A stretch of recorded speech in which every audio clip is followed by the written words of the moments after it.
Hello friends, Radhe Radhe, good morning. आज मैं एक छोटी सी आपको कहानी सुनाऊंगी। लक्ष्मी का वास। एक बहुत धनी व्यापारी थे। एक रात उन्होंने स्वप्न देखा कि लक्ष्मी जी उनसे कह रही हैं, मैंने बहुत दिनों तक तुम्हारे यहाँ निवास किया है। अब तुम्हारा पुण्य समाप्त हो गया है। अब थोड़े दिनों में मैं तुम्हारे यहाँ से चली जाऊंगी। मुझसे जो भी मांगना हो मांग लो। व्यापारी बोले, मैं अपने परिवार से सलाह लेकर आपको कल बताऊंगा। सुबह जब उसकी नींद खुली तो पूरे परिवार को सारी बात बताई। क्या मांगा जाए इसके बारे में सबके अलग अलग विचार थे।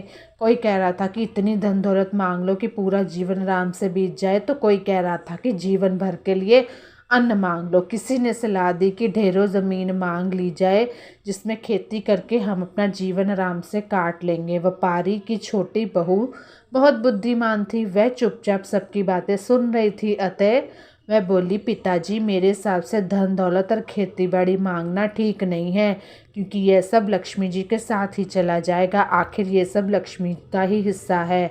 हमें इनकी बजाय परस्पर प्रेम का वरदान मांगना चाहिए। अगर परिवार के सभी सदस्यों में प्रेम बना रहेगा तो बड़ी से बड़ी मुसीबत भी आराम से कट जाएगी। सब मिलकर सामना करेंगे तो सारे संकट दूर हो जाएंगे। उनको छोटी बहू की बात बहुत पसंद आई। दूसरे दिन स्वप्न में उसने लक्ष्मी जी से परिवार का प्रेम मांगा। लक्ष्मी जी बहुत प्रसन्न हुए। उन्होंने कहा, जिस परिवार के सदस्य में आपस में प्रेम होता है, कभी झगड़ा नहीं होता, वहाँ से मैं कभी जा ही नहीं सकती। इस प्रकार उनके घर में लक्ष्मी का वास सदैव के लिए हो जाता है। तो क्या है सीख? हमें हमेशा प्रेम पूर्वक रहना चाहिए। जिन घरों में आपस में प्रेम नहीं होता उन्हें देवता भी पसंद नहीं करते। एक बार स्वयं लक्ष्मी जी ने इंद्र को बताया था कि वे कहाँ निवास करती है। गौरवो यत्र पूजन्ते यत्र वाहनम संस्कृतम अंधकल्तो यत्रम तत्र शक्रवस्याहम। अर्थात जहाँ बड़ों और गुरुओं का सम्मान होता है, जहाँ सभ्य पूर्वक बात की जाती है, जहाँ कलह नहीं होता, हे इंद्र, मैं वहाँ निवास करती हूँ।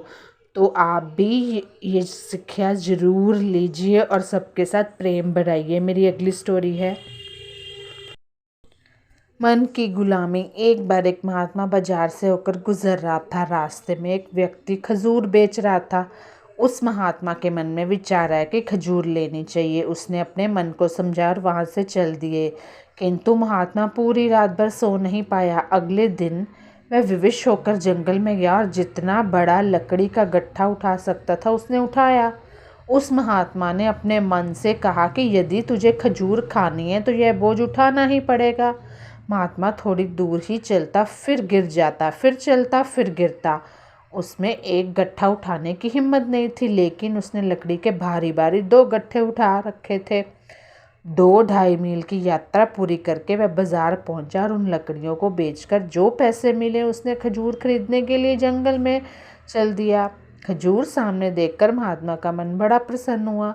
महात्मा ने उन पैसों से खजूर खरीदे, लेकिन महात्मा ने अपने मन से कहा कि आज तूने खजूर मांगी है, फिर तेरी कोई और इच्छा करेगी। कल अच्छे अच्छे कपड़े स्त्री मांगेगा, अगर स्त्री आई तो बाल बच्चे भी होंगे, तब तो मैं पूरी तरह से तेरा गुलाम ही हो जाऊंगा।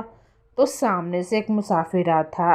महात्मा ने उस मुसाफिर को बुलाकर सारी खजूर उस आदमी को दे दी और खुद को मन का गुलाम बनने से बचा लिया। अगर मन का कहना नहीं मानोगे तो इस जीवन का लाभ उठाओगे, और यदि मन की सुनोगे तो मन के गुलाम बन जाओगे।